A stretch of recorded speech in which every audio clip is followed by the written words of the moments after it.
पहले बात करें उससे पहले कुछ एक नज़र डाल लेते हैं कांगड़ा के ऊपर। देखिए कांगड़ा जो नाम लिया गया है, कांगड़ा जिले का नाम जो रखा गया है वो कांगड़ा शहर के ऊपर रखा गया है। किसके ऊपर? कांगड़ा जो आपका शहर था उसके नाम पर, जिसको पहले टाइम में जो है वो नगरकोट भी बोला जाता था, ये आपको पता ही होगा। अच्छा, कांगड़ा का पुराना नाम एक और बोला जाता है, वो था आपका त्रिगर्त। और त्रिगर्त का बहुत इम्पॉर्टेंट रोल रहा है हिमाचल प्रदेश की रियासतों में, क्योंकि त्रिगर्त बोली जाती है कि हिमाचल प्रदेश की जो सबसे पुरानी रियासत है वो आपकी कौन सी थी? वो थी आपकी त्रिगर्त। तो कई बार जो आपके ये क्लास 3 के एग्जाम्स होते हैं इसमें डायरेक्टली क्वेश्चन आ जाता है कि भाई जो हिमाचल प्रदेश की सबसे पुरानी रियासत थी वो कौन सी थी? तो वो आपकी त्रिगर्त थी। ठीक है, ये चीज़ याद रख सकते हैं आप एग्जाम के पॉइंट ऑफ व्यू से। वैसे तो सेपरेट जब आपकी हिस्ट्री की वीडियो आएगी तो आपको और भी अच्छे से मैं समझा दूंगा। और इसकी राजधानी जो थी वो थी आपकी जालंधर। ठीक है, तो जालंधर राजधानी थी और त्रिगर्त जो है वो सबसे पुराना आपका जो है यहाँ पर क्या था? त्रिगर्त का अर्थ अगर मैं जनरली आपको बताऊं तो बोला जाता है कि 3 नदियों द्वारा सिंचित क्षेत्र है। एक ऐसा एरिया जिसमें से जो है वो 3 नदियां जिसको सिंचित करती है उसको त्रिगर्त बोला जाता है। तो ये नदियां कौन कौन सी थी? कई बार ये भी आ जाता है। तो सतलुज आपकी हो गई, ठीक है, और आपकी रावी हो गई और आपकी व्यास हो गई। तो ये आपकी 3 नदियां हैं जो जिस क्षेत्र को ये सिंचित करती है, यानी कि जिस क्षेत्र का ये पालन पोषण करती है उसको त्रिगर्त के नाम से जाना जाता था, जो कि पुराने समय में कौन सा था? वो था आपका कांगड़ा। ठीक है जी। अच्छा, त्रिगर्त ये भी मैं आपको बता दूं कि 2 प्रांतों में विभाजित था। अब जो आपका मैदानी क्षेत्र था उसका मुख्यालय जालंधर था, ठीक है, और जो पहाड़ी क्षेत्र था उसका मुख्यालय आपका नगरकोट था। ठीक है, तो ये भी आप याद रख सकते हैं। बाकी अगर याद रखना भी नहीं है तो हिस्ट्री वाले में हम इसको रीड करेंगे। ये मैंने सिर्फ आपको इसलिए बता दिया कि भाई हम कांगड़ा के बारे में पढ़ने जा रहे हैं तो आपको एटलीस्ट ये तो पता होना चाहिए जो नए हैं कि त्रिगर्त इसको बोला जाता था। कांगड़ा शहर का जो जिले का नाम रखा गया वो कांगड़ा शहर के ऊपर रखा गया, जिसको पुराने समय में नगरकोट बोला जाता था। और जालंधर इसकी स्टार्टिंग ही बिल्कुल राजधानी जो थी वो जालंधर थी। और त्रिगर्त का अर्थ होता है 3 नदियों द्वारा सिंचित, यानी कि सतलुज, रावी और व्यास। ठीक है, बट आज की इस वीडियो में हम डिस्कस करेंगे ज्योग्राफी को। तो अपनी कुर्सी की पेटी बांध कर बैठ जाइएगा, अच्छे से समझिएगा। और आपका ये कोशिश रहनी चाहिए कि इस वीडियो के अंत तक आपको जो है ये आपकी ज्योग्राफी जो है वो कांगड़ा की अच्छे से समझ आ जाए। आगे बढ़ने से पहले यहाँ पर आपको फिर आपका चौथा मंडी भी आ गया, फिर आपका 5वां हमीरपुर भी आ गया और छठा आपका ये ऊन आ गया। ठीक है, तो 5-6 तो इसके ऐसे पड़ोसी हैं जो कि इसका हिमाचल प्रदेश से ही संबंध है जिनका, ठीक है, यानी कि सेम आपके जो है वो स्टेट में पड़ते हैं। बट कांगड़ा का एक और पड़ोसी भी है जो कि है आपका पंजाब। ठीक है, मतलब कि इसकी अदर स्टेट के साथ भी जो है वो यहाँ पर सीमा लगती है। तो अगर आपसे पूछ लिया जाए कि कितनी डिस्ट्रिक्ट के साथ कांगड़ा जिले की जो है वो सीमा लगती है, तो कितनी डिस्ट्रिक्ट है आपकी? 6 डिस्ट्रिक्ट्स हैं। पहली कौन सी होगी? पहली हो गई आपकी चंबा। सेकंड कौन सी होगी? सेकंड होगी लाहौल एंड स्पीति। ठीक है, दिख रहा है ना, यहाँ से लाहौल एंड स्पीति को टच कर रहा है। फिर थर्ड आपकी कुल्लू हो गई, और फिर हो गई आपकी मंडी हो गई, फिर आपकी हमीरपुर होगी, और फिर उसके बाद ऊना होगी। तो ये तो आपकी 6 डिस्ट्रिक्ट हो गई जिनके साथ आपका जो है वो कांगड़ा सीमा टच करता है। और उसके बाद एक आपका अदर स्टेट भी है जो कि है आपका पंजाब, जिसके साथ जो है वो सीमा टच होती है। तो ये आपको सबसे पहले याद रखना है कि पड़ोसियों को पहचानना है कि पड़ोसी आपके कौन कौन से हैं। अच्छा, एक चीज़ आपको यहाँ पर भीड़ सी दिख रही होगी, ठीक है, ये मैं आपको बता दूँ कि भीड़ सी जो है कि पॉपुलेशन के मामले में जो है वो हिमाचल प्रदेश में जो पहले नंबर पर डिस्ट्रिक्ट आती है वो कौन सी है? वो है आपकी कांगड़ा। ठीक है, कौन सी है? कांगड़ा डिस्ट्रिक्ट आपकी जो है वो सबसे पहले नंबर पर आती है। ठीक है, और पॉपुलेशन के मामले पर, और क्षेत्रफल के मामले में आपको दिख ही रहा होगा, क्षेत्रफल के मामले में लाहौल स्पीति, जिसको बाद में हम जो है वो डिस्कस करेंगे। तो ये पड़ोसियों की बात सबसे पहले हो गई। ठीक है, कि आपको याद रखना है कि कौन कौन से इसके आसपास पड़ते हैं। फिर सेकेंडली नंबर जो आता है वो आता है पूर्व पश्चिम उत्तर दक्षिण का। ठीक है, कि पूर्व पश्चिम उत्तर दक्षिण में कौन कौन से हैं? तो ईस्ट में अगर बात करें तो लाहौल एंड स्पीति एंड कुल्लू है। ठीक है, फिर वेस्ट में बात करें तो आपको पता ही है कि पंजाब स्टेट लग रहा है, यहाँ पर कोई डिस्ट्रिक्ट नहीं है। नॉर्थ में बात करें तो चंबा है, ठीक है, और साउथ में बात करें तो हमीरपुर है। कई बुक्स में जो है वो साउथ में आपका जो है वो यहाँ पर ऊना को भी मेंशन किया हुआ है, मंडी को भी। बट ये अगर आपसे पूछ लिया जाए, ठीक है, तो साउथ वेस्ट में आपका ऊना पड़ता है और ईस्ट साउथ ईस्ट में आपका जो है वो मंडी पड़ता है। ठीक है, इस तरीके से अगर मैं आपको मैप की तरफ दिखाऊं, इसको मैं एक बार रब कर देता हूं। ठीक है, तो अगर हम इस तरीके से इसको डिवाइड करें, इस तरीके से इसको अगर हम डिवाइड करें, ठीक है, तो यहां पर आपकी क्या है कि आपको इजीली पता लग जाएगा कि ईस्ट में लाहौल स्पीति एंड कुल्लू पड़ रहे हैं, ठीक है, ये आपके ईस्ट में पड़ते हैं दोनों, ठीक है, ये आपका नॉर्थ में पड़ता है, ये आपका साउथ में पड़ता है, ये फिर आपका जो है वो साउथ वेस्ट में आ गया, ठीक है, साउथ वेस्ट में आ गया, और ये आपका जो है वो साउथ ईस्ट में आ गया, ठीक है। तो इस तरीके से जो है वो आप याद रख सकते हैं। वैसे ज़्यादातर नहीं पूछा जाता, बट फिर भी एग्ज़ाम सेटर का कोई पता नहीं होता है, तो ये याद रखिएगा ईस्ट वेस्ट नॉर्थ साउथ में। वैसे ज़्यादातर आपसे यही पूछा जाएगा कि कितने जिलों के साथ जो है वो सीमा टच करती है, तो 6 के साथ आपको जो है वो याद रखनी है। अगर आपको 6 याद है और मैप में थोड़ा बहुत दिमाग में याद है, तो आप इजीली पता लगवा पाओगे कि ईस्ट वेस्ट नॉर्थ साउथ में कौन कौन से इसके जो है वो जिले पड़ते हैं। तो ये क्लियर हो गया। अब करते हैं कुछ बेसिक पॉइंट को डिस्कस। जिले के रूप में गठन जो आपका कांगड़ा जिले का हुआ था वो हुआ था 1 नवंबर 1966 को, ठीक है जी। क्षेत्रफल यानी कि एरिया इसका 5739 वर्ग किलोमीटर है। जिला मुख्यालय इसका धर्मशाला है। अब ये चीज़ याद रखिएगा कि कांगड़ा का कांगड़ा में नहीं है, कांगड़ा का कहाँ पर है, धर्मशाला में जिला मुख्यालय। लिंग अनुपात यानी कि सेक्स रेशियो जो है वो 1012 है, ठीक है। शिशु लिंग अनुपात जो है यानी कि आपकी चाइल्ड सेक्स रेशियो वो 876 है, और साक्षरता दर यानी कि लिटरेसी रेट जो है वो 85.67% है। तो ये कुछ इंपॉर्टेंट पॉइंट्स होते हैं जो कि डायरेक्टली नहीं, बट आपके मैचिंग वाले में आपसे जो है वो पूछे जा सकते हैं मैच करने में। कि मान लीजिए ये पूछ लिया आपसे कि इनमें से किसकी जो है वो आपको बढ़ते हुए क्रम में लगाइए कि किसकी जो है वो लिंग अनुपात जो है वो कम है, ठीक है, तो आपको सबसे ज़्यादा का, तो ये सारी डिस्ट्रिक्ट का 12 डिस्ट्रिक्ट का आपको पता होना चाहिए। लिंग अनुपात, ठीक है, शिशु लिंग अनुपात, साक्षरता दर और क्षेत्रफल, ठीक है, तो ये सारी चीज़ें आपको पता होनी चाहिए। तो दोबारा से रिपीट करेंगे क्या क्या पढ़ा कि जिले के रूप में गठन 1966 में हुआ। सेकेंड एरिया कितना है, याद रखिएगा 5700 के करीब, ठीक है। ये डायरेक्टली आपको अगर एग्जैक्ट याद नहीं रहता तो 5700 के करीब आपने किलोमीटर स्क्वायर जो है वो याद रखना है। तीसरा, इसका मुख्यालय कहाँ पर है भाई, धर्मशाला में है, ठीक है। उसके बाद चौथा, इसका जो सेक्स रेशियो है वो कितनी है, 1000 प्लस है, ठीक है, तो 1012, 1000 प्लस आप याद रख सकते हो। पांचवा, चाइल्ड सेक्स रेशियो जो है वो कितनी है, 876, ठीक है, ये हो गया। छठा, लिटरेसी रेट 85 के करीब जो है वो याद रखना है, 85.67%। तो 6 पॉइंट आपको इंपॉर्टेंट है जो कि याद होने ही चाहिए टिप्स पर आपके, ठीक है, ये समझ आ गया। आगे बढ़ते कांगड़ा की पर्वत श्रृंखला यानी कि माउंटेन रेंजेस। अब देखिए कांगड़ा में जो है वो एक इंपॉर्टेंट पर्वत श्रृंखला है जो कि आपकी धौलाधार रेंज, ठीक है, धौलाधार पर्वत श्रृंखला। अगर आप इस मैप की तरफ थोड़ा सा ध्यान दोगे तो यहाँ पर आपको जो ये ब्लैक में दिख रहा है, ठीक है, ये ब्लैक वाला जो दिख रहा है ये है आपकी धौलाधार पर्वत रेंज। और हम कौन सा रीजन पढ़ रहे हैं, हम पढ़ रहे हैं यहाँ पर कांगड़ा रीजन। तो आप अगर इस तरफ ध्यान दोगे तो यहाँ पर आपको दिखेगा कि कांगड़ा की जो है वो आउटर एरियाज में थोड़ा सा जो है वो धौलाधार पर्वत श्रृंखला टच करती है, ठीक है।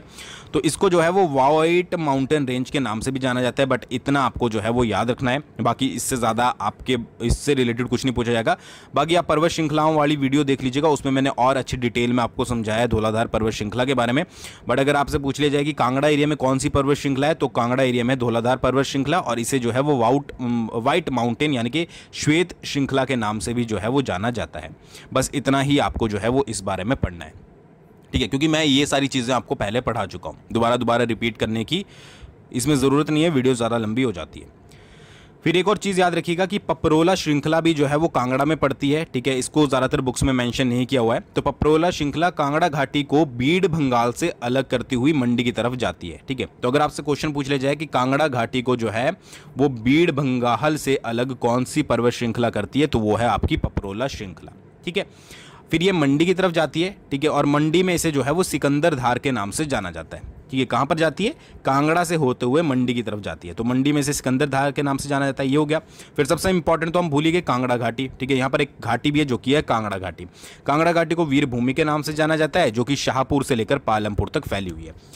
अब ये क्वेश्चन किस तरीके से बनता है, क्वेश्चन आएगा आपका कि किस घाटी को निम्नलिखित में से वीर भूमि के नाम से जाना जाता है, तो वो कौन सी होगी, कांगड़ा घाटी। फिर डायरेक्टली आ जाएगा कि कांगड़ा घाटी कहाँ से लेकर कहाँ तक फैली हुई है, तो शाहपुर से लेकर पालमपुर तक फैली हुई है। तो पर्वत श्रृंखलाएं भी होगी और घाटी भी होगी। पर्वत श्रृंखला है धौलाधार पर्वत श्रृंखला, दूसरी पपरोला श्रृंखला। पपरोला श्रृंखला जो है वो कांगड़ा घाटी को बीड़ भंगाल से अलग करती है, फिर मंडी की तरफ जाती है जहाँ इसको सिकंदर धार के नाम से जाना जाता है। कांगड़ा घाटी की बात करें तो इसको वीर भूमि के नाम से जाना जाता है, जो कि शाहपुर से लेकर पालमपुर तक फैली हुई है। यहीं पर बात जो है वो खत्म हो जाती है पर्वत श्रृंखलाओं की और कांगड़ा घाटी की, और इससे बाद जो है वो आपकी कोई भी क्वेश्चन यहां से नहीं बनेगा, ठीक है। ये चीज हो गई क्लियर। अगर नहीं क्लियर हुई तो दोबारा से आप जो है वो रीड कर सकते हो। फिर आती है आपकी कांगड़ा की नदियों के बारे में। अच्छा, यहाँ एक बार जो है वो मैप पे गौर कीजिए, ये आपका कांगड़ा है, ठीक है, ये आपका चंबा है, लाहौल स्पीति है, ठीक है, बाकी जिले आपको पता ही है। अब यहाँ पर अगर आप चंद्र और भागा देखोगे, जिसको चिन्नाब बोला जाता है, तो ये लाहौल स्पीति में एंटर कर रही है, ठीक है। ये आपकी रावी नदी है, ठीक है, ये जा रही है, ये आपकी चंबा के थ्रू होकर जा रही है। बट यहाँ पर अगर कांगड़ा के रीजन की आप बात करोगे, ये वाला रीजन कांगड़ा का जो रीजन है, तो इसमें एक ही नदी जो है वो फ्लो हो रही है, ठीक है। बाकी नदी तो इसके बाहर से निकल रही है सारी, ठीक है। कुछ कुछ एरिया मतलब कि जो मेन रिवर जो इसकी फ्लो हो रही है यहाँ पर, वो हो रही है आपकी व्यास नदी, ठीक है। तो यहाँ पर कांगड़ा जिले की जो प्रमुख नदी मानी जाती है, वो मानी जाती है आपकी व्यास रिवर, जिसके बारे में आपको कांगड़ा जिले में पढ़ना है, ठीक है। बाकी किसी रिवर के बारे में नहीं पढ़ना है, तो ये याद रखिएगा, ठीक है। तो कांगड़ा जिले की प्रमुख नदी जो है वो आपकी व्यास नदी है, ठीक है। ये कांगड़ा में, मान लीजिए ये कांगड़ा है, तो कहीं ना कहीं से तो एंट्री लेती होगी व्यास रिवर, ठीक है। तो जहां से ये कांगड़ा में एंट्री लेती है, ये वाला पॉइंट, इसको बोला जाता है आपका संधोल, ठीक है, संधोल इसको बोला जाता है। और जहां से ये एग्जिट ले लेती है कि यहां से कांगड़ा या हिमाचल प्रदेश को छोड़ देती है, तो इसको बोला जाता है आपका मिरथल। तो 2 पॉइंट आपके बहुत इंपॉर्टेंट है जो आपको याद रखने हैं कि संधोल से जो है ये कांगड़ा में प्रवेश करती है, ठीक है, और मिरथल से जो है वो कांगड़ा को छोड़कर पंजाब में चली जाती है। नदियों वाली वीडियो चेकआउट कर लीजिएगा, नदियों वाली, रिवर वाली, मैंने एक एक रिवर को अच्छे से समझाया है, तो उसको एक बार ज़रूर चेकआउट कर लीजिएगा किसी भी एग्जाम को देने से पहले। हिमाचल प्रदेश में किसी भी एग्जाम की आप तैयारी कर रहे हो, चाहे एचएस लेवल की कर रहे हो, ठीक है, और चाहे कर रहे हो क्लर्क लेवल की, सभी के लिए जो है, मतलब अगर आप हिमाचल प्रदेश में एचपी जीके में 0 to हीरो होना चाहते हो, तो आप डेफिनेटली ये सीरीज़ को फॉलो कर सकते हो। तो 2 पॉइंट याद रखिएगा, संधोल और मिरथल। अच्छा, सहायक नदियाँ जो कांगड़ा में है वो बिनवा है, न्यूगल है, गज है, बाणगंगा है, लूनी। इन सभी के बारे में मैंने उन वीडियोस में बताया है, तो आप उसको चेकआउट कर लीजिएगा, ठीक है, क्योंकि और जिलों में भी इनकी सहायक नदियाँ हैं, तो उसको वो अलग हो जाती है। अच्छा, बिनवा की अगर बात करें तो बैजनाथ के ऊपरी क्षेत्र से निकलती है और संधोल के समीप जो है वो व्यास में मिलती है। बिनवा कहाँ से निकलती है? बैजनाथ की ऊपरी पहाड़ियों से। और बाणगंगा और इसकी सहायक जो खड्डे हैं, ठीक है, कौन कौन सी? देहर और चक्की खड्ड, ये किसकी सहायक है? ये बाणगंगा की है। तो ये पंजाब के गुरदासपुर की कांगड़ा के साथ जो है वो सीमा बनाती है, ठीक है। ये याद रखिएगा कि पंजाब के जो गुरदासपुर है उसकी सीमा कांगड़ा के साथ कौन सी नदी बनाती है? या तो आपसे बाणगंगा लिखा हुआ आएगा या फिर देहर और चक्की खड्ड आएगा। तो ये कुछ इंपॉर्टेंट पॉइंट आपको व्यास नदी के बारे में याद रखने हैं। वैसे व्यास के बारे में और भी इंपॉर्टेंट पॉइंट्स बन जाते हैं जो कि आपको रिवर वाली वीडियोज़ में देखने को मिल जाएंगे, ठीक है। प्लेलिस्ट चेकआउट कर लीजिएगा, वहाँ पर आपको सब कुछ मिल जाएगा। बट कांगड़ा के पॉइंट ऑफ व्यू से जो इंपॉर्टेंट नदी है वो कौन सी है? वो है आपकी व्यास नदी। संधोल से कांगड़ा में प्रवेश करती है और मिरथल से जो है वो एग्जिट लेती है। इतना आपको याद रखना है, ठीक है। फिर इसके जो दोस्त हैं वहाँ पर वो कौन कौन से? बिनवा, न्यूगल, गज, बाणगंगा और लूनी। आगे बढ़ते हैं, कांगड़ा की झीलों के बारे में बात करते हैं। अच्छा, कांगड़ा की झीलों के बारे में बात करें तो डल झील है, करेरी झील है, पौंग झील है और मछियाल झील है, ठीक है। ये 4 झीलें आपको याद रखनी है कि कौन कौन सी है। डल झील है, फिर करेरी झील है, फिर आपकी पौंग झील है और फिर आपकी मछियाल झील है। ये चारों झीलें कहाँ पर पड़ती है? ये कांगड़ा जिले में पड़ती है। अच्छा, पौंग झील सबसे पहले अगर बात करें तो ये पौंग झील जो है वो आपकी मैन मेड है, आपको पता ही है, और महाराणा प्रताप सागर के नाम से भी जो है वो इसको जाना जाता है, ठीक है। कई बार डायरेक्टली क्वेश्चन आ जाता है महाराणा प्रताप सागर झील कहाँ पर है, तो बच्चे कंफ्यूज हो जाते हैं, तो आपको पता होना चाहिए। तो जो मैनमेड झील होती है वो किस कारण बनी होती है? आपको पता ही होगा कि जब कोई डैम बनाया जाता है, मान लीजिए ये नदी है, इसके ऊपर कोई डैम बनाया गया, तो वहाँ पर जब पानी इकट्ठा हो जाता है तो फिर वहाँ पर झील बन जाती है। तो पौंग डैम बनाया गया था 1975 में, इसको महाराणा प्रताप डैम भी बोला जाता है। और ये जो है वो 25 इंटरनेशनल वेटलैंड साइट है, ठीक है। 25वें नंबर की आर्द्रभूमि है, ठीक है, जो 2002 में इसको आर्द्रभूमि घोषित किया गया था, ये भी आप याद रख सकते हैं। तो पौंग डैम 1975, ठीक है, 2002 में इसको जो है वो वेटलैंड घोषित किया गया था। और महाराणा प्रताप डैम भी बोला जाता है और पौंग लेक को जो है वो महाराणा प्रताप सागर भी बोला जाता है, ये आपको याद रखना है। डल झील की बात करें तो 1775 मीटर के आसपास इसकी हाइट है और शिव मंदिर भी स्थित है यहाँ पर, इसके किनारे पर भागसूनाथ मंदिर भी इसको जो है वो बोला जाता है। बाकी ज़्यादा आपको इसके बारे में बाकी नाम से ही याद रखना है कि पौंग झील, मछियाल झील और करेरी झील, इनके सभी के ऊपर मैंने जो लेक्स वाली वीडियो है उसमें बताया है, आपको अच्छे से समझाया है, ठीक है, तो वो भी आप चेकआउट कर लीजिएगा। ज्योग्राफी में जो लेक्स वगैरह है, आपकी चोटियाँ वगैरह है, ग्लेशियर वगैरह है, इन सभी के ऊपर मैंने सेपरेट वीडियो बनाई है, इसलिए मैं यहाँ पर सिर्फ नाम ऐड कर रहा हूँ ताकि आप वहाँ से जो है वो रीड कर लें। चोटियों के बारे में बात करें तो सबसे ऊंची चोटी जो कांगड़ा जिले की है वो हनुमान टिब्बा है, 4860 मीटर इसकी हाइट है। उसके अलावा चोलांग चोटी पड़ती है, घोरा तंतनु चोटी पड़ती है जो कि कुल्लू कांगड़ा की बाउंड्री को जोड़ती है, ठीक है, 4760 मीटर इसकी हाइट है। और चलांग की 3270 मीटर हाइट है। तो 3 चोटियाँ बहुत इंपॉर्टेंट आपको याद रखनी है, ठीक है। बाकी पिक्स वाली वीडियो जो है वो चेकआउट कर लीजिएगा। दर्रों के बारे में बात करें तो देखिए, कांगड़ा के बारे में पढ़ रहे हैं तो जो कांगड़ा में दर्रे पड़ते हैं वो है आपके तामसर दर्रा 4572 मीटर, मकोड़ी जोत ही जो है वो दर्रों को ही आपकी लोकल लैंग्वेज में जोत बोलते हैं 5190 मीटर, और गेरू दर्रा 4662 मीटर। ये वो दर्रे हैं जो कि आपके कांगड़ा जिले में पड़ते हैं। अब एक चीज़ और याद रखिएगा कि आप जब दर्रे पढ़ोगे तो मैंने यहाँ पर जो है वो दर्रों वाली पासिस जो होते हैं, ठीक है, उनकी वीडियो सेपरेट बनाई है। मान लीजिए ये कांगड़ा का रीजन है और इसकी बाउंड्री चंबा के साथ लगती है, तो बहुत सारे दर्रे ऐसे भी हैं जो कांगड़ा और चंबा को कनेक्ट करते हैं, फिर कांगड़ा और लाहौल स्पीति को, कांगड़ा और कुल्लू को, कांगड़ा और मंडी को। तो ये सारे दर्रे आपको जो है वो पूरे रीजन के दर्रे पढ़ने पड़ेंगे कि ये कांगड़ा है और इसको पड़ोसियों के साथ कनेक्ट करने में कौन कौन से दर्रे यूज होते हैं, वो सारे आपको पढ़ने पड़ेंगे। और मैं वो ऑलरेडी पढ़ा चुका हूँ पासिस वाली वीडियो में, तो वो आप चेकआउट कर लीजिएगा प्लेलिस्ट वाले सेक्शन में जाकर।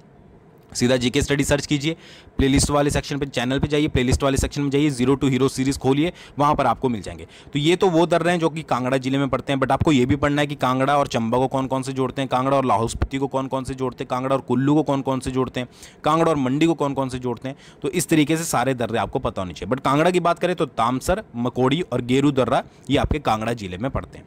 ठीक है, हो गया क्लियर। फिर आता है आपका पौंग झील वन्यजीव अभ्यारण्य। अगर वन्यजीव अभ्यारण्य की बात करें तो कांगड़ा में इंपॉर्टेंट है पौंग झील। ये कांगड़ा जिले में स्थित है। 307 वर्ग किलोमीटर जो है वो इसकी एरिया है, ठीक है, एरिया 360 वर्ग किलोमीटर, और 1 जून 1983 को इसको बनाया गया था। तो ये 3 पॉइंट इसके बारे में याद रखिएगा। सबसे पहले तो पौंग झील वन्यजीव अभ्यारण्य कहाँ पर है भाई, कांगड़ा में स्थित है, ठीक है। उसके बाद इसका एरिया कितना है, तो 307 किलोमीटर स्क्वायर इसका एरिया है। कब बना था, 1983 में जो है वो इसको बनाया गया था, पौंग वाइल्ड लाइफ सेंचुरी। हो गया क्लियर। ये चीज़ें एकदम से याद नहीं होंगी, आपको बार बार रिवीजन करना पड़ेगा। जब आप रिवाइज करोगे तभी आपको जो है वो याद होगी। फिर गर्म पानी के चश्मे और ग्लेशियरों की बात करें तो ग्लेशियर कौन कौन से, भादल और तंतगिरी, ग्लेशियर वाली अलग से वीडियो बनाई है। गर्म पानी के चश्मे कौन कौन से, भागसूनाथ, ठीक है, ज्वालामुखी, लुलानी, ठीक है। कई जगह गर्म के लिखे हुए हैं, कहीं ठंडे के लिखे हुए हैं, ठीक है, कोल्ड लिखे हुए, तो इसको एक बार चेकआउट कर लीजिएगा। बट ये इतना ज़्यादा नहीं, आपको डायरेक्टली कई बार पूछ लिया जाता है कि कहाँ पर है, तो भागसूना, ज्वालामुखी और लुनानी याद रखिएगा कि ये सारे कांगड़ा में है। ग्लेशियर कौन से, भादल और तंतगिरी। हो गया क्लियर। अब आती है इंपॉर्टेंट बुक्स के बारे में, ठीक है। ये बहुत बार पूछी जाती है इंपॉर्टेंट बुक्स कौन कौन सी है, तो ये कांगड़ा से रिलेटेड हाँ आज हम डिस्कस करेंगे। तो इंपॉर्टेंट बुक्स की बात करें, सबसे पहले आती है कांगड़ा बंदोबस्त रिपोर्ट। ये किसने लिखी है, ये जी.सी. बारनस ने लिखी है, ठीक है। फिर त्रिगर्त, क्योंकि कांगड़ा का पुराना नाम त्रिगर्त था, तो विनोद हिमाचली ने इसको जो है वो लिखा है।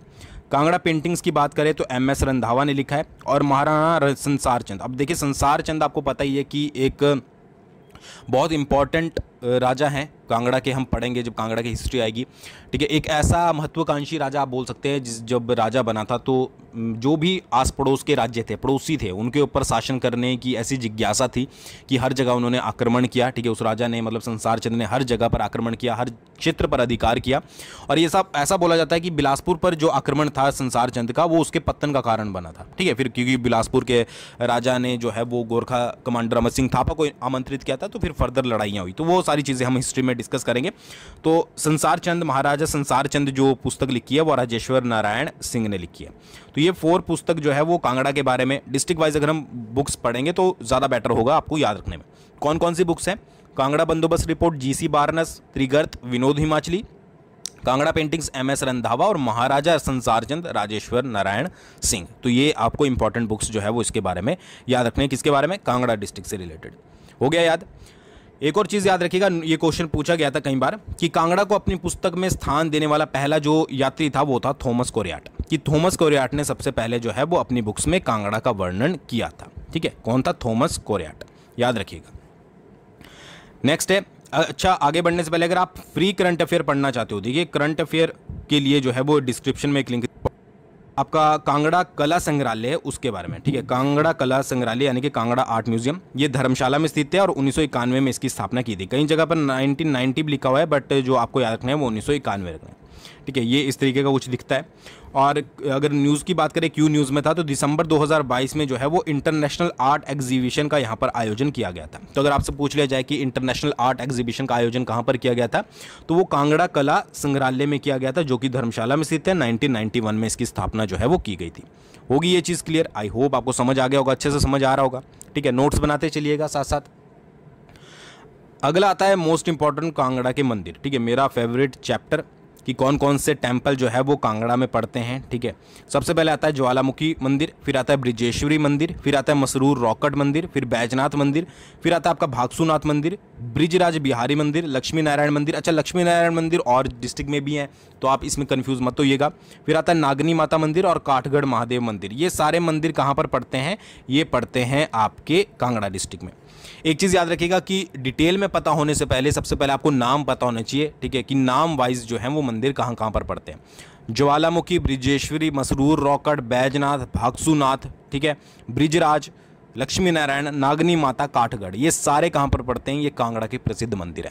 क्योंकि डायरेक्टली कई बार मैचिंग में आ जाता है कि भाई मैच कीजिए कि कौन से जिले में कौन सा मंदिर है, तो अगर आपको नाम से पता होगा तो ज़्यादा बेटर रहेगी। जो अंदर की इन्फॉर्मेशन होती है वो बहुत कम पूछी जाती है। ठीक है, तो सबसे पहले आपका मोटिव रहना चाहिए कि आपको नेम्स जो हैं वो मंदिरों के पता हों। ये कब पता होंगे? क्योंकि भाई 12 डिस्ट्रिक्ट है, 12 डिस्ट्रिक्ट में मंदिर बहुत सारे हैं, तो जितनी रिवीजन करोगे उतना ज़्यादा बेनिफिट आपके लिए रहेगा। एक एक करके जिनकी भी इंपॉर्टेंट है इंस्ट्रक्शंस मैं आपको बता देता हूँ। ज्वालामुखी मंदिर, ठीक है। अच्छा, ज्वालामुखी मंदिर आपका कहाँ पर स्थित है? कांगड़ा में, ज्वालामुखी में। आप में से बहुत लोग, क्या मैक्सिमम लोग गए होंगे। अकबर ने इस मंदिर में जो है वो सोने का छत्र चढ़ाया था, आपको पता ही होगा, और जिसने अपना रंग जो है वो बदल दिया था, आज भी वहाँ पर मंदिर में विद्यमान है। ऐसा बोला जाता है, ठीक है, बोला ही जाता है, आपको पता ही होगा कि यहाँ पर जो है वो बिना तेल के जो है वो जोत जलती है माता की, तो उसको अकबर ने जो है वो बहुत बुझाने की कोशिश की थी, और जब अकबर नाकामयाब हो गया था तो उसने जो है वो यहाँ पर सोने का छत्र चढ़ाया था, जिसको माता ने अस्वीकार कर दिया था, यानी कि नहीं लिया था। तो उसका रंग ही जो है वो फेड हो गया था। उसके बाद साइंटिस्ट वगैरह ने भी उसमें से उसकी जो है वो मेटल काटी है कि ये पहचानने के लिए कि कौन सी मेटल जो है अब ये बन गई है। ठीक है, तो ये सिंपल सा आप याद रख सकते हो। फिर महाराणा रणजीत सिंह ने यहाँ पर जो है वो स्वर्ण जल का गुंबद बनवाया था, और राजा जो खड़क सिंह था उसने यहाँ पर चांदी का भव्य दरबार बनवाया था। तो ये 2 पॉइंट याद रखिएगा।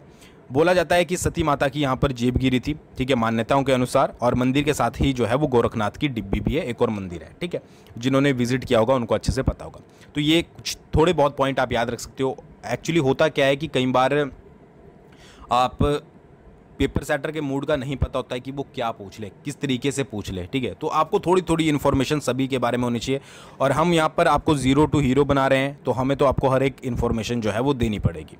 तो ये याद रखिएगा ज्वालामुखी मंदिर के बारे में। फिर ब्रिजेश्वरी मंदिर की बात करें तो 11वीं शताब्दी के समय जो था ये मंदिर अपनी प्रसिद्ध ख्याति पर था, यानी कि बहुत ज़्यादा, मतलब कि इसके चर्चा हर जगह थे। तो इसके कारण ही 1009 में जो है वो महमूद गजनवी ने इस मंदिर को जो है वो लूटा था, इस पर आक्रमण किया था। फिर 1360 में फिरोज तुगलक ने जो है वो इसको हानि पहुंचाई थी। फिर 1905 में जो है वो भूकंप आया था कांगड़ा में, जिसमें कांगड़ा के हर एक मंदिर को जो है वो क्षति पहुंची थी, तो इसको भी हानि पहुंची थी। 1908 में एक समिति बनाई गई जिसमें मंदिर का जो है वो कि दोबारा से इसका जो है वो पुनर्निर्माण किया जाएगा, और 1925 के आसपास जो आप वर्तमान मंदिर देखते हो, ठीक है, वास्तुशिल्प जो उसमें देखते हो, वो फिर जो है वो बिल्ट किया गया था 1925 के आसपास। अच्छा, इस शिल्प की जो मंदिर बना है उसकी विशेषता यह है कि इस मंदिर के जो 3 गुंबद है वो हिंदू, इस्लाम और सिख धर्मस्थलों की वास्तुकला को दर्शाते हैं। अब ये पॉइंट बहुत ज़्यादा इंपॉर्टेंट है। अगर आपसे क्वेश्चन डायरेक्टली आ जाए कि किस मंदिर के गुंबद, यानी कि किस मंदिर की जो वास्तुशिल्प है वो हिंदू, इस्लाम और सिख धर्मस्थलों की वास्तुकला को दर्शाते हैं, तो वो कौन सा मंदिर है? वो है आपका ब्रिजेश्वरी मंदिर। 1009 में महमूद गजनवी ने लूटा था, ये भी डायरेक्टली क्वेश्चन बहुत बार पूछा गया है। लोहड़ी के अवसर पर यहाँ पर पिंडी पर जो है वो मक्खन चढ़ाने की परंपरा है। और ये देख लीजिए आप ब्रिजेश्वरी मंदिर, यहाँ पर आप गुंबद देखेंगे तो आपको तीनों धर्मों का पता लग जाएगा कि तीनों धर्मों की यहाँ पर जो है वो वास्तुशिल्प इंक्लूड की गई है। आप में से बहुत सारे लोग गए होंगे, ठीक है, पता होगा उन्हें। तो इस तरीके से ये क्वेश्चन इंपॉर्टेंट हो जाता है, और आपको पता भी होना चाहिए अगर आप हिमाचल प्रदेश में रह रहे हो अपने मंदिरों के बारे में। फिर आता है बैजनाथ मंदिर। बैजनाथ में स्थित है, भगवान शिव को समर्पित है। ठीक है, अच्छा, यहाँ पर एक मेला लगता है जिसे तारा रात्रि के नाम से जाना जाता है। बहुत इंपॉर्टेंट पॉइंट है, मैक्सिमम स्टूडेंट्स को नहीं पता होगा, ठीक है, कि तारा रात्रि का मेला कहाँ पर रखता है। तो अगर डायरेक्टली आ जाए कि तारा रात्रि का मेला अगर तो डिस्ट्रिक्ट वाइज पूछा गया है तो कांगड़ा, और अगर स्टेशन वाइज पूछा गया है तो बैजनाथ। 12 ज्योतिर्लिंगों में से एक बैजनाथ धाम भी है। ठीक है, मयूक और आहुक नामक 2 व्यापारियों ने इस मंदिर का निर्माण करवाया था 1204 के आसपास, और संसार चंद महान राजा ने जो है इस मंदिर की मरम्मत का कार्य करवाया था। अच्छा, महमूद गजनवी ने जब अन्य मंदिर लूटे थे तो उनमें से एक ये भी था, और 1540 में जो है वो शेरशाह सूरी ने इस मंदिर में तोड़फोड़ करी थी। फिर 1905 में आपको पता ही है कि भूकंप आया था, तो भूकंप ने तो इस मंदिर को नुकसान पहुंचाया ही था। तो ये सारी चीज़ें इंपॉर्टेंट हो जाती है, बट ये तारा रात्रि का मेला आपको याद रखना है, और मयूक और आहुक नामक 2 व्यापारियों ने इस मंदिर का निर्माण करवाया था, ये भी आपको याद रखना है। अच्छा, बैजनाथ मंदिर बहुत इंपॉर्टेंस रखता है। बोला जाता है कि जब कैलाश पर क्या था कि रावण जो है वो शिव जी की पूजा कर रहा था, तो रावण ने क्या किया कि अग्निकुंड में धीरे धीरे कर कर जो है वो अपने एक एक सिर, 10 सिर थे ना रावण के, तो एक एक सिर जो है वो आहुति में डालने शुरू करे। तो उससे शिव भगवान प्रसन्न हो गए। तो शिव भगवान जब प्रकट हुए तो रावण ने वर मांगे, तो जो है वो शिव भगवान ने शिवलिंग के रूप में उसके साथ जो है वो जाने का, मतलब कि रावण ने बोला कि आप शिवलिंग के रूप में मेरे साथ चलोगे। तो जब वो लेकर जा रहा था तो बैजनाथ नामक स्थान पर जो है तो वो थोड़ी देर के लिए रुका और वहाँ एक पर चरवाहा था, ठीक है। तो चरवाहे को उसने जो है वो अपनी जो शिवलिंग था और दिया, और सिंपल सी बात शिव भगवान ने उसे ये बोली थी कि अगर तू कहीं पर इस शिवलिंग को रख देता है तो मैं वहीं पर जो है वो स्थापित हो जाऊँगा। अब जो चरवाहा था या जो भी वहाँ पर बंदा था कोई भी, तो उससे जो है वो शिवलिंग का वेट सहन नहीं हुआ और उसने वहीं पर रख दिया और वहीं पर जो है वो स्थापित हो गया, ठीक है। तो ये सारी चीज़ें, ये इसके पीछे की स्टोरी है, ठीक है। ये सिर्फ मैंने आपको इसलिए बताई, बाकी बैजनाथ आपने ज़रूर विजिट किया होगा, आपको पता ही होगा। तो ये है आपका बैजनाथ मंदिर, ठीक है। बहुत अच्छा है, अगर आप कभी जाओगे तो आपको देखने को मिलेगा, बहुत अलग ही प्रकार की वाइब यहाँ पर मिलती है। फिर नेक्स्ट आता है आपका मसरूर रॉक कट टेम्पल, नागर शैली से बना हुआ है। कश्मीर के राजा ललित्यादित्य ने जो है वो 8वीं शताब्दी में इसको बनवाया था। मुख्यतः वैसे शिव को समर्पित है, बट यहाँ पर एक ठाकुर द्वारा है जो कि प्रमुख धार्मिक स्थल है, जिसमें राम, लक्ष्मण और सीता की पत्थर की मूर्तियाँ हैं।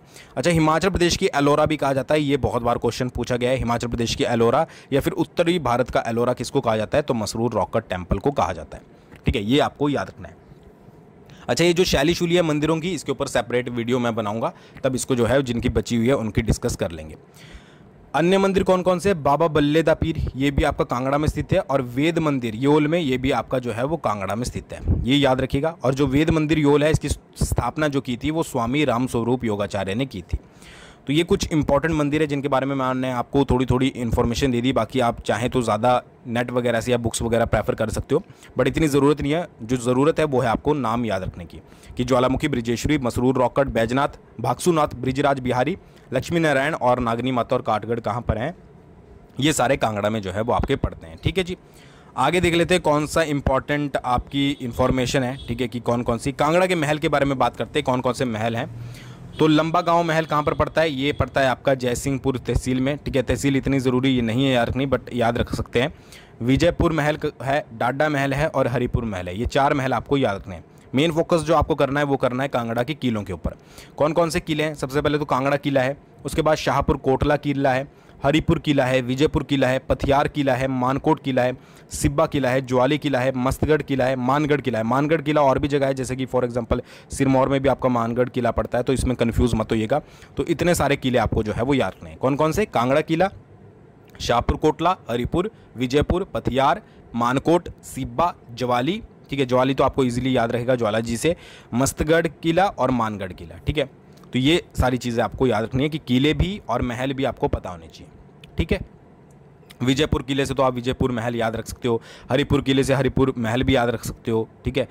तो इस तरीके से याद रखिएगा। अब बात करते हैं कांगड़ा के मेलों के बारे में। कांगड़ा का जो मेला है एक प्रमुख है नागनी मेला, ठीक है, जिला स्तरीय। फिर आपका ज्वालामुखी मेला आता है, अक्टूबर मंथ में लगता है। कालेश्वर मेला है, ठीक है, और उसके बाद डल मेला है जो कि अगस्त में लगता है। ये 4 मेले आपको याद रखने हैं कि कौन कौन सा, नागनी मेला है, उसके बाद ज्वालामुखी मेला है, उसके बाद कालेश्वर मेला है और डल मेला है, ठीक है। और एक मेला मैंने बैजनाथ का बताया था, उसको मत भूलिएगा। तो ये 4 मेले और 5 मेले जो है वो आपके कांगड़ा डिस्ट्रिक्ट में लगते हैं, ठीक है जी। फिर झमाकड़ा की बात करें तो ये कांगड़ा जिले का लोक नृत्य है, ठीक है, और विवाह के अवसर पर स्त्रियां जो है वो करती है। कौन सा, झमाकड़ा, याद रखिएगा, एक ही याद रखना है, झमाकड़ा। लोकगीत की बात करें तो हरि सिंह राजिया, ये डायरेक्टली पूछे जाते हैं। नूरपुर दिए खतरे टिए, नूरपुर से आप याद रखेंगे। सूलिया टंगोई गई मेरी जान और घोड़ी, ये विवाह गीत है। ये सारे किसके लोकगीत हैं, ये आपके कांगड़ा के लोकगीत हैं। थोड़ा सा डिफिकल्ट होगा, वैसे कांगड़ा वालों को तो आसानी होगी, बट जो कांगड़ा से अलग रहते हैं, आप अगर डेली भी रिवाइज कर, मतलब डेली तो नहीं, मतलब कि अगर आप रिवीजन पर ज़्यादा ध्यान दोगे तो आपको ईजिली जो है वो याद रहेगा, ठीक है जी। हो गया ये भी। कुछ इंपॉर्टेंट इंस्टीट्यूट की बात कर लेते हैं। देखिए, मैं चेकआउट कर रहा था प्रीवियस ईयर के पेपर्स कुछ, तो उसमें मैंने देखा कि इंस्टीट्यूट से रिलेटेड क्वेश्चन भी जो है वो पूछे जाते हैं। तो मैंने आज ही से ही जो है वो कांगड़ा जिले के तो यहाँ पर शुरू कर दिया, बाकी जो बचेंगे वो भी डिस्कस कर लेंगे। Government college of teacher education कहाँ पर स्थित है, ये है आपका धर्मशाला में। CSIR, ठीक है, institute of Himalayan bio resource technology, ये आपका पालमपुर में स्थित है। Rice and wheat research centre कहाँ पर है? ये आपका कांगड़ा में स्थित है। Shivalik agriculture research and extension centre कहाँ पर है? ये आपका कांगड़ा में स्थित है। ऑयल सीड रिसर्च स्टेशन कहाँ पर है? कांगड़ा में है। बी कीपिंग रिसर्च स्टेशन आपका कांगड़ा में है। और central university of Himachal Pradesh कहाँ पर है? ये भी आपकी कांगड़ा में है। तो इतने सारे आपको जो है वो इंस्टीट्यूट याद रखने हैं, ठीक है। एक और चीज़, टेलीग्राम पर हमसे जुड़ जाइएगा। टेलीग्राम पर मैंने इससे रिलेटेड क्वेश्चन पूछे थे, ठीक है, कि कौन कौन से हैं। तो ऑफिशियल जीके स्टडी आपको डिस्क्रिप्शन में लिंक मिल जाएगा, वहाँ से जाकर जो है वो आप जुड़ सकते हैं। वहाँ से हम बहुत सारी अपडेट्स आपको वहाँ से मिल जाएगी। कई बार वीडियो की नोटिफिकेशन नहीं आती तो वहाँ से मिल जाया करेगी, ठीक है। तो ये इंस्टीट्यूट याद रखिएगा। मिनरल्स की बात करें तो धर्मकोट क्षेत्र में चूना पत्थर का भंडार पाए जाते हैं। ये आपको इतना ज़्यादा फोकस नहीं करना है, बट ये है कि थोड़ा बहुत ध्यान आपको रखना है, ताकि आप एग्जाम में जब पॉइंट देखें, अगर आपसे क्वेश्चन आ जाए तो आप इजीली फाइंड आउट कर पाएँ। तो धर्मकोट क्षेत्र में क्या है? चूना पत्थर पाया जाता है। स्लेट के भंडार खनियारा, खरली, भागसू और योल कैंप के उत्तर में पाए जाते हैं। अच्छा, ये क्वेश्चन बहुत बार पूछा गया है। ज्वालामुखी में जो है वो प्राकृतिक गैस पाई जाती है, ठीक है, याद रखिएगा। फिर फिशरीज़ की बात करें तो 1962-63 के आसपास जो है वो सरकार ने कांगड़ा में, जो पंजाब सरकार थी उसने कांगड़ा में एक मछली फार्म की जो है वो स्थापना की थी, क्योंकि कांगड़ा की स्थापना 1966 में हुई है। फिर 1980 में इसको दोबारा से तैयार किया गया था। मिरर कॉर्प स्पॉन को कलकत्ता से आयात किया जाता है और यहाँ पाला जाता है। तो ये किससे रिलेटेड है? ये मिरर कॉर्प से रिलेटेड है। पोंगबा जलाशय में मछली पकड़ने का बिक्री मूल्य देश में सबसे अधिक है। इतना ज़्यादा इंपॉर्टेंट नहीं है, बट फिर भी आप पढ़ सकते हो। कुछ और इंपॉर्टेंट पॉइंट्स को देख लेते हैं। धूप बनाने का उद्योग ज्वालामुखी और कांगड़ा में है, ठीक है, याद रखिएगा, धूप बनाने का उद्योग। गद्दी और गुज्जर कांगड़ा जिले में पाए जाते हैं, मतलब दो प्रसिद्ध जनजातीय समूह, ठीक है। वैसे ज़्यादातर जो गद्दी लोग हैं वो चंबा में पाए जाते हैं, बट फिर भी गद्दी और गुज्जर थोड़े बहुत आपको कांगड़ा में देखने को मिलेंगे। ये इंपॉर्टेंट है। अंगोरा खरगोश फार्म जो है वो कंडवाड़ी कांगड़ा में कार्यरत है, वहाँ पर स्थित है। 1936 में नगरोटा में एक सरकारी मधुमक्खी फार्म की जो है वो स्थापना की गई थी 1936 में। कहाँ पर? नगरोटा में। नगरोटा में एक विदेशी प्रजाति का बुनियादी रेशम बीज स्टेशन कार्य कर रहा है, ठीक है। और जो अन्य जो आपके रेशम के फार्म हैं वो पालमपुर और शाहपुर में है, ठीक है। बट जो विदेशी प्रजाति का यानी कि फॉरेन जो कैटेगरी का है, ठीक है, वो कहाँ पर है? वो आपका नगरोटा में है। नूरपुर तहसील के बौद्ध में एक रेशम फिलेचर कार्य कर रहा है, ठीक है। अच्छा, 1939 में पालमपुर में एक चाय फार्म की स्थापना की गई थी, ठीक है, याद रखिएगा। पालमपुर अगर आप गए होंगे तो आपने देखा होगा चाय के बागान बहुत सारे हैं, तो चाय फार्म की स्थापना की गई थी। ग्रीन टी और ब्लैक टी दोनों का ही उत्पादन किया जाता है। अगर आप पालमपुर वाली साइड जाओगे, जो रहते होंगे वहाँ पर, ठीक है, तो हर एक जगह पर आपको जो है वो स्टॉल्स टाइप मिल जाएंगे जहाँ पर ग्रीन टी ब्लैक टी दोनों ही जो है वो सेल की जाती है। अच्छा, ये इंपॉर्टेंट है। 1849 में जेमिसन ने हिमाचल प्रदेश की कांगड़ा की घाटी का सर्वेक्षण किया था और चाय की खेती के लिए इसको उपयुक्त पाया था, ठीक है। फिर वो उन्होंने क्या किया? अल्मोड़ा और देहरादून से जो है वो चाय के पौधे लाए और उन्हें कांगड़ा, नगरोटा और भवारना के बगीचों में जो है वो लगाया। तो ये किसको जाता है क्रेडिट? ये जाता है जेमिसन को, याद रखिएगा। अच्छा, बैजनाथ उपमंडल के बीर में जो है वो चाय प्रसंस्करण कारखाना स्थापित जो है वो किया गया है, टी प्रोसेसिंग फैक्ट्री जिसको बोलते हैं। कहाँ पर? बैजनाथ उपमंडल के बीर में। फिर क्या है, ये तो आपको पता ही होगा कि कांगड़ा टी को जो है वो ज्योग्राफिकल जीआई टैग 2005 में दिया गया था और 2023 में कांगड़ा टी को जो है वो यूरोपियन जीआई टैग मिला है। तो ये दोनों इंपॉर्टेंट है, 2005 में जो है वो जीआई टैग और 2023 में यूरोपियन जीआई टैग, ठीक है। दोनों की बहुत इंपॉर्टेंस होती है, आपको पता ही होगा। चौधरी सरवण कुमार कृषि विश्वविद्यालय की स्थापना 1978 में जो है वो पालमपुर में की गई थी, ठीक है, ये एक और इंस्टीट्यूट है। फिर क्या है कि एक फ्रूट फार्म की स्थापना जो है वो 1936 में पालमपुर में की गई थी। उसके बाद कांगड़ा जिले को जो है वो टूरिज्म कैपिटल के रूप में विकसित किया जा रहा है, ये आपको पता ही होगा, हिमाचल प्रदेश गवर्नमेंट के द्वारा। तो ये कुछ इंपॉर्टेंट पॉइंट्स थे ज्योग्राफी से रिलेटेड। आई होप आपको मैक्सिमम चीज़ें क्लियर हो गई होगी। कल की वीडियो में बात करेंगे किस बारे में? कांगड़ा की हिस्ट्री के बारे में। अच्छा, बहुत सारे कैंडिडेट ऐसे हैं जिनको अभी तक ये नहीं